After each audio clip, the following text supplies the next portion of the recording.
This video is a fundraiser for the Palestine Children's Relief Fund. If you have a spare dollar, please donate. The situation is dire and you could help make a difference in a child's life. Thank you, and now on to the video.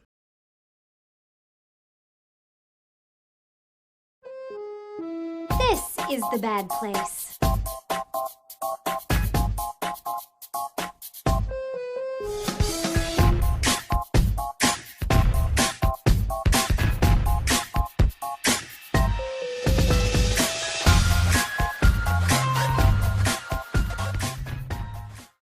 The everything is not as it seems trope in TV series, books, and film is as old as storytelling itself. I'd say it's present in most stories we all know and love, and it's usually either presented as a major thematic plot point or a character reveal, like a twist villain or its opposite, the benevolent character reveal. Think of Home Alone or Tafiti from Moana. The trope where something idyllic is revealed to be sinister or not as it seems, though popular in most genres, is usually reserved for horror and mystery stories. Think of Get Out or Us, the latter of which was inspired by the Mirror Mirror episode of The Twilight Zone, whose show's entire premise is that the vibes are off. But, though the trope is genre-specific, almost every story has this kind of unexpected twist in its plot simply because it's interesting and intriguing. It's self-explanatory. Life and people we meet aren't always what they appear to be, and these stories help us discover either someone's true intentions or nature, or that when a situation seems too good to be true, it usually is. Something feels off, but what is it?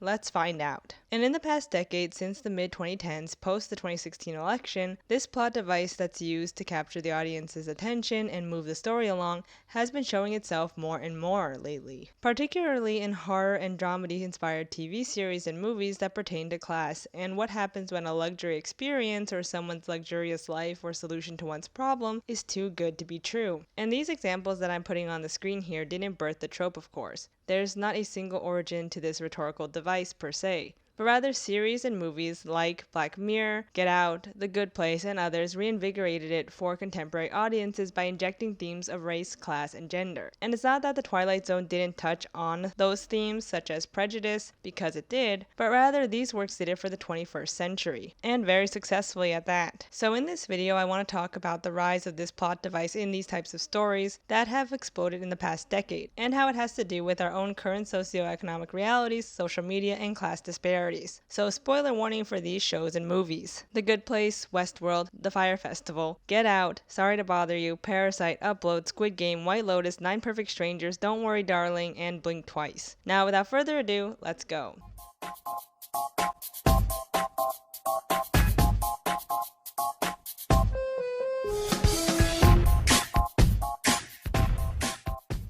The Good Place, the NBC fantasy comedy series created by Mike Schur, aired on NBC in September of 2016, months before Trump would be elected for his first term, and was dubbed by Vulture writer Stephanie Palumbo a salve for despair in the years to come. The season 1 finale aired the day before his inauguration. In 2017, Palumbo wrote, "I'm not sure when The Good Place creator and writer Mike Schur learned this episode would air the eve of Trump's inauguration. Was the placement of My Way in the finale's opening scene, the day before Trump danced to it at his inaugural ball, really just accidental synchronicity?" But whether Schur wrote it with Trump in mind or not, the timing couldn't have been more appropriate. Eleanor's strength, optimism, and resolve against the embodiment of evil are instructive. She reads the book What We Owe Each Other, about our ethical obligations to others, throughout the series, and her words and actions advocate collaboration and solidarity. She provides a model of what people are capable of, even when under attack. After 4 seasons, the series would wrap up in January of 2020. The entire premise of The Good Place, for those of you who haven't seen it, is that the main characters are supposedly in their ideal afterlife, but then learn, nope, they're in the bad place. Eleanor doesn't love sad clown paintings and is actually jealous of Tahani's huge mansion, and Jason isn't a monk. The entire series delves into what it means to be a good person, what is morality, hell is other people, and even the trolley problem.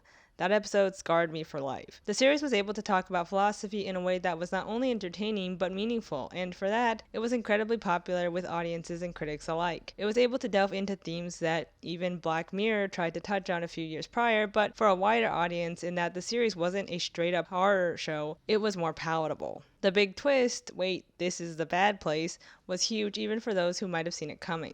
They're never going to call a train to send us to the bad place. They can't, because we're already here. this is the bad place. Oh! And you all turn to Michael, and he goes, "Ah, God damn it, Eleanor." This show portrayed an idyllic heaven that wasn't what it seemed, that also delved into class, race, and gender during the rise of conservatism and Trumpism, and thus the series became very cathartic for a wide range of people. And I'd argue that it helped jumpstart this need for more stories like it, ones that were thoughtful, deep, if you will, but also had that edge, that newness, that unexpected plot twist. 2016 also saw the premiere of Westworld, which was a series that showed a luxury experience that went awry and wasn't what it seemed, as the hosts became sentient and turned on their entitled billionaire guests. Around the same time, a real-life situation where a bunch of people, approximately 5,000, thought that they were going to have an awesome luxury experience in the Bahamas, only to find out that they were stuck and stranded, also occurred. In 2017, Fyre Festival was supposed to happen, but instead was revealed as a front to steal people's money and also left hundreds of Bahamian workers, from construction workers to cooks and restaurateurs, unpaid and ignored. Hashtag plot twist. There's been multiple documentaries and videos about Fyre Fest, so I won't delve too much into it, but for the purposes of this video, what you need to know is that the reason for its popularity was because there's a huge market of people who want to live like influencers and celebrities and who would do anything for the gram. There's millions of Instagram and TikTok users who follow the rich and famous, want to have the private jet experience, the private island or yacht experience, who want to go on luxury retreats and sit in sensory deprivation tanks or in a hyperbaric oxygen chamber like Justin Bieber, or take IV vitamin drips like Hailey Bieber and Kendall Jenner, or have a salmon sperm facial like Jennifer Aniston. These experiences are shoved in our faces 24/7 and are at the tips of our fingers, but most of us will never experience them. It not only gives us FOMO, but is a constant reminder of our own class status, that our own lives are less than luxurious in comparison. These experiences signal a clear divide between the have and have-nots, who can afford healthcare and who can't, who can get a CAT scan whenever they want to and who can't, who can splurge on beauty treatments and who can't. And it's constantly reminding us how poor we are when we eat, when we sleep, when we're in the bathroom. It's inescapable. On the other hand, though there's a large audience who loves to consume luxury content and aspire to these lifestyles, there's an equal number of people who laugh and clown on those individuals who want to live like celebrities. Meaning there's a big audience for both people who love seeing luxury experiences go wrong and who love watching people in luxury. Put a pin in this, it'll come back later. Moving on, 2017 wasn't only the fateful year of Fyre Fest, it was also the year Jordan Peele's masterpiece and game changer of a film, Get Out, hit theaters. It was a critical and audience darling for its innovative plot and also social, racial, and class critique of white rich liberals, literally embodying what they admire about black people. We don't hate black people, we love black people. We want to be black people. My dad knew Jesse Owens. Get Out also popularized the It's Not What It Seems genre further. Though of course a horror genre staple, I think the popularity of Get Out with non-horror fans, especially after the film's Oscar boost, helped that genre staple reach more viewers that might have been unfamiliar with it. Additionally, there's this pretense that they're going somewhere quiet and idyllic, but then of course it's not what it seems. And of course, the big twist was so unthinkable that it just really worked and stuck with you. I'm still reeling from it. There's evil villain twist, and then there's the Get Out twist. With the popularity of Get Out, along with The Good Place and even season 1 of Westworld, these in tandem helped launch these twist, luxury, or idyllic situational stories into the limelight for years of media to come. Booth Riley's Sorry to Bother You came out in 2018, and the entire thing is just a surreal ride in the best way possible. The black comedy takes aim at late-stage capitalism and racism, as well as, of course, white rich capitalists. And I won't get into the very ending of the film, you just have to watch it. And again, Sorry to Bother You focuses on something that's too good to be true. The main character, Cash, is promised riches and exploits, only for the entire enterprise to reveal itself as extremely sinister. Next, there's 2019's Oscar winner and Bong Joon-ho's masterpiece Parasite. And as you could guess, the film also talks about class and wealth disparity and how not everything is as it seems. It's a horror film, so this trope is to be expected, but it found a mainstream international audience, specifically in Hollywood, which was extremely difficult for a non-English film. The twist is also very twisted, if you will, in that it involves a man hiding from debt collectors in a bomb shelter that the new hired help, along with the household they serve, are totally unaware of. The wealthy Park family are so far removed from labor, so high in the class stratosphere, that they are ignorant to the fact that there's someone else living in their home. They literally live on the backs of, an invisible workforce. I personally think after the global phenomenon of these first few groundbreaking works, The Good Place, Get Out, and Parasite, studios were looking for the next big thing. but not necessarily the next good thing. They wanted the next good place, the next Parasite, the next Get Out at all costs, and we got them. Amazon's Upload, that started airing the year of the pandemic in 2020, a full 5 years ago, is a mix of The Good Place and Sorry to Bother You, but isn't as good, unfortunately. It's the same setup. An ideal afterlife isn't what it seems, and they delve into classism and late-stage capitalism, in that everything is owned by a mega corporation, and even the afterlife is owned by Apple, Google, etc. They of course can't criticize Amazon, their streamer, which is pretty ironic.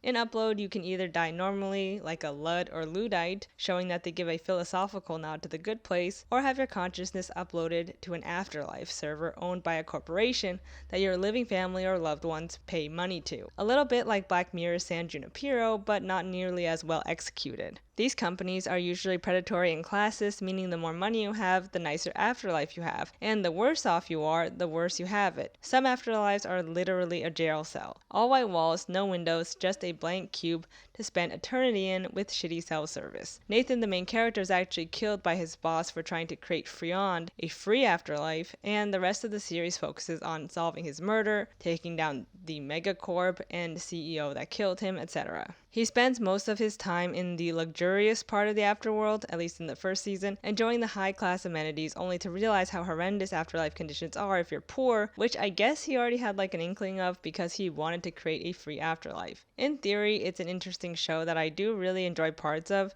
but other parts, as you could guess, are just kind of lame. Like, why would anyone want to be uploaded if they weren't rich? What would be the point of spending forever in a white-walled room where you can't connect with anyone? Another part I'm not a huge fan of is the gore. There's a lot of heads being burned off and zapped away, and they show the CGI insides and even like clones of dead people who can have their consciousnesses downloaded. It's pretty gruesome, and for one-off movies that's fine, or even serious dramas like Westworld, but Upload tries to have the same spirit as The Good Place in that it straddles comedy with more serious issues, and it just fails miserably in my opinion. I think the concept got away from them and is nowhere near as clever as its predecessors, though I will say the most enjoyable bits are when they talk about megacorps ruining and destroying the world, similar to Sorry to Bother You. Then we have Netflix's record-breaking Squid Game. Squid Game is interesting because it's not technically a luxury experience turned evil a la 2016's The Good Place and Westworld, but rather it's another successful series where the entire premise hinges on a big twist reveal. You think that these games are going to set you free, that you can go home if you lose? No, you have to fight to the death. The series, at least season 1, focuses heavily on class struggle, with Gi-hoon even being part of an auto worker strike and talking about losing his friend in the mayhem. They also delve into themes of debt and predatory debt collectors, which is a big problem specific to South Korea, where the series originated, as well as social standing with Sangwoo, race with Ali, the Korean War with characters like Sebyuk, and even gender with Hyunju as a trans woman character, but portrayed by a cis man. There's a lot to cover in just a 3-season series with like 8 episodes per season, and season 1 by far is the best in that it stays more focused on what it wants to say about class and otherness that the later seasons fail to do. Basically, season 3 boils down to get CGI baby away from evil baby daddy. The same year, 2021, White Lotus premiered on HBO, and it has since become a smash hit, despite the 3rd season being meh in my opinion. And of course, by now you get the gist. Luxury Vacation at the 4 seasons becomes sinister, as there's always a death, as well as a betrayal, lies, and the clash between guests and staff brings up the question of class. Specifically in season 1, where an entitled guest named Shane is right about the pineapple room, but Armand, the manager of the hotel, is tired of taking shit from customers and literally shits in Shane's suitcase, only to be killed by him, albeit by accident. Armand, nothing could make me hate you. But I already made a full review of White Lotus, so I won't get into it here, but in general, I think it's everything Westworld wishes it was when it came to wanting to comment on the class divide between workers and guests in the hospitality sector. How staff are treated as little more than soundboards for their guests, how the people who are serving you at the 4 seasons could never dream about having a vacation at the luxury hotel where they work, and how the resort is literally standing on stolen land from indigenous people who now work as servers to the white tourists. Westworld did have some successful episodes in season 2 and 3 like Kiksuya, but Generally, they just tease the idea of racially inspired imperialist lands without actually delving into them. The series just kind of fell off. It did talk heavily about misogyny and assault and entitlement, though, in season 1 when it came to the guests taking advantage of staff, in this case female and even male hosts. So there was that. You never really gave a shit about the girl, did you? She was just an excuse.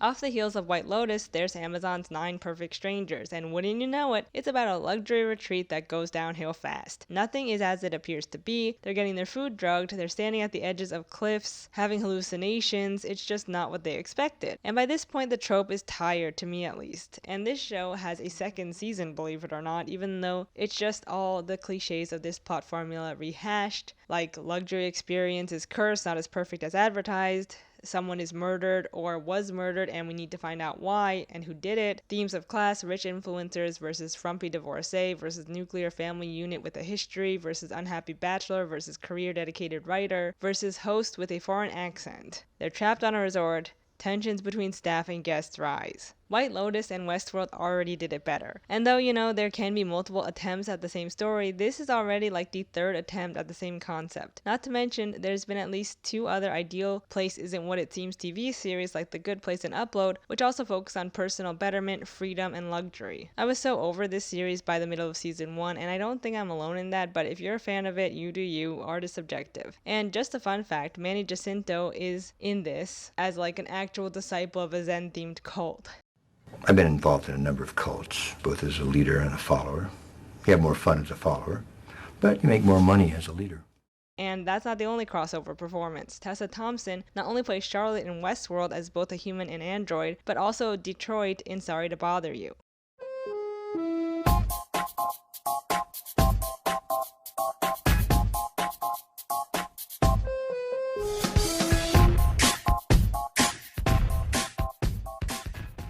Then there's 2022's Don't Worry Darling, directed by Olivia Wilde, which is a horror sci-fi film where the women think they're in this ideal paradise with their husbands, but guess what? It's not. It's actually a fantasy paradise simulation for men to have full control over their wives. But plot twist, the men have to work full-time jobs to be able to stay in the simulation and buy food and whatnot, and it's like, so what's the point of the simulation? Princess Weeks did a great breakdown about this film, comparing it to Stepford Wives, in which they're not in a perfect simulation, but rather have been replaced by fembots. It's a great video and I highly suggest checking it out. What's interesting to me about the evolution of this type of luxury or ideal setup is more than it appears, is that it's pretty open to talking about a bunch of different issues, and the writers and creators behind the most successful iterations of this type of story have delved deeply into them. New capitalism being no capitalism.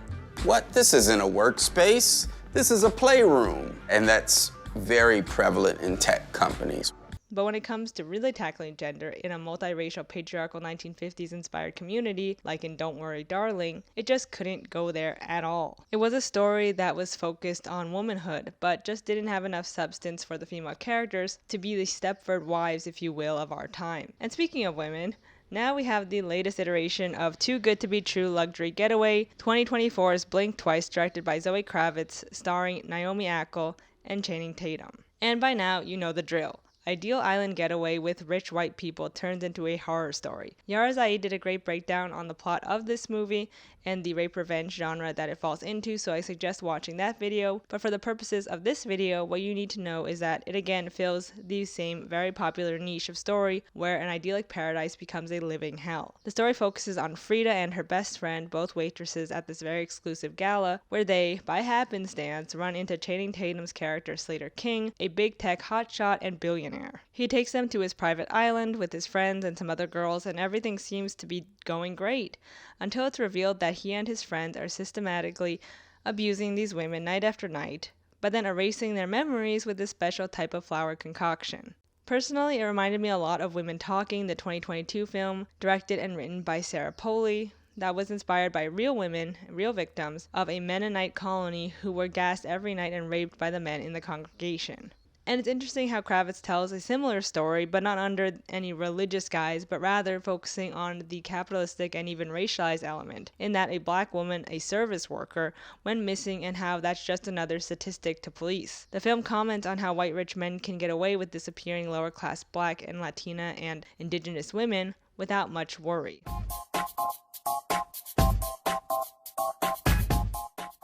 I think it's overall really good commentary. However, the ending is where a lot of people have problems with it, as Yhara Zayd put so well in her video. Basically, the revenge that Frida gets on Slater is ultimately a capitalistic one. It's a girl boss narrative that only lifts up Frida and no one else. She gets her bag, she gets to be a billionaire, has Slater essentially in a drug stupor for the rest of his life. But what about the other women? What about her best friend who we never see or hear of again? What about her family? Frida's so focused on getting her revenge that she doesn't think about any of the other women who suffered with her, nor does she want to save them. Though I guess some could see this as a dark twist ending, or a twisted ending, it's played mainly straight, like Frida won. We should be happy for her. Personally, I really enjoyed the movie despite the pacing issues and of course the empty ending, but I think it's an important addition to this genre.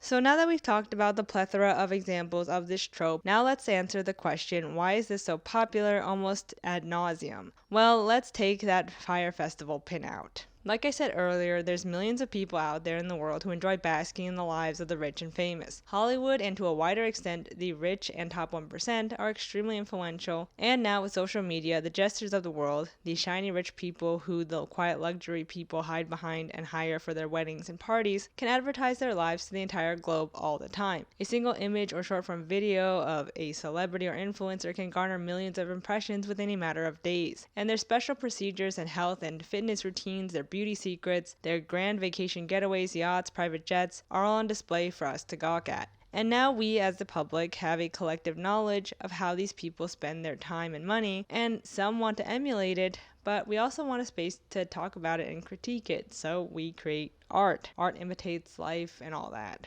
We do this to both solidify the fact that this is really happening, and we can agree that it's happening, and we're not just living in a fever dream. Rich people do live very different lives than us, and to somewhat admire it. When I watch White Lotus, I can't help but wish one day I could go to the Four Seasons. I wish I could go to Sicily, or that heaven really is just staying at Mohonk Ski Resort for the rest of your life. I also think that these types of stories have exploded so much since 2016 due to rising inflation, the housing crisis, and generally the gap between the rich and poor being wider than ever post-pandemic. We want to critique the rich, and rightfully so. We want to say that their luxury spa treatments are a bunch of phooey, that they're not as happy as they seem, that they're miserable and depraved, and that we, the people, actually have the power to change the game, if you forgive my pun. I think Squid Game worked so well as like the next good place in that there's optimism and happiness in it, despite the greed and corruption of the games and VIPs and life in general. We can still be like Gi-hoon and be good. Ironically though, that way of thinking doesn't work that well in Beast games based on Squid Game, where the objective of the game is to be mean and act like you're in a reality game show and not in a pre-scripted drama that doesn't have any real world stakes. We see the rich as evil and paint them that way in our modern art, and I think that helps us cope with our own reality where the rich really are evil, where we live in a world where Lex Luthor type villains are running the planet with no end in sight. And a lot of them do really work as catharsis and even calls to action, like The Good Place, bringing up what we owe each other, how we need kindness, empathy, and respect to treat others how we would like to be treated, but how that's so hard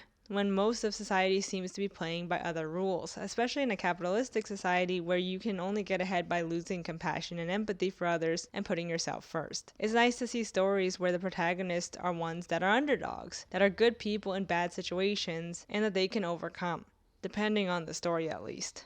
It's refreshing to see good guys win, when in our reality that so rarely happens because the system is designed to directly benefit the greedy and depraved. And in these stories, we even see how the most trusting and kind people are oftentimes the ones least protected by the law, but the ones most deserving of peace. Like Kai from The White Lotus, Chris from Get Out, Cash from Sorry to Bother You, and even Ali from Squid Game. And also that they don't have to be perfect victims either. They can have their own flaws. In general, I'm a huge fan of this type of story. I especially like how many of the better ones, they don't pull their punches at who the perpetrators and benefactors of capitalistic greed are. But I also worry that maybe streamers are just trying to cash into a trending topic like with Amazon's Upload and 9 Perfect Strangers, and even Wild's Don't Worry Darling. Do they really care about making a statement, or are they just hopping on the bandwagon, trying to create the next Get Out or Good Place or even Stepford Wives? And to add to that, do these stories leave something to be desired? Do these stories, the oversaturation of this trope, become a distraction from the real forces at play?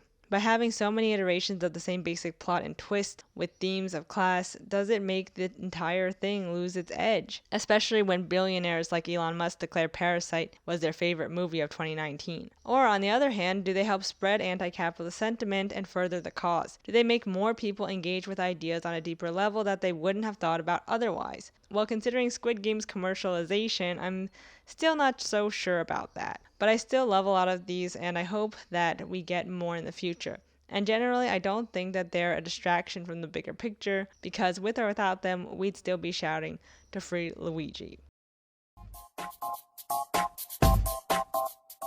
Though I personally really love that these stories about class and racial consciousness, and even misogyny, are so popular, many of them have started to feel stale, like they're just bottom-of-the-barrel leftovers with nothing to say. And if I get really cynical, a type of story that started out wanting to say something serious about race or class or even gender has now mutated into something totally different. It started with Westworld from 2016 that had a strong first season, but then meandered into girl boss territory and just nonsense in the end.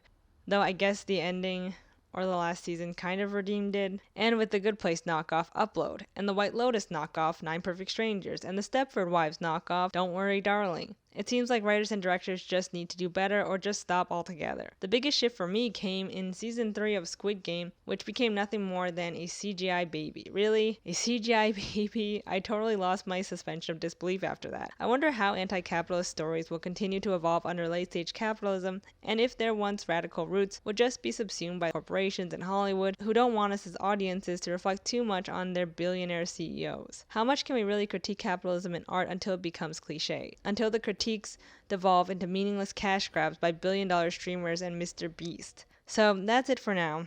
I hope that wasn't too cynical. I hope you enjoyed it, and let me know what you think about this trope and these works down below. Thank you for watching, and I'll see you in the next one. Bye.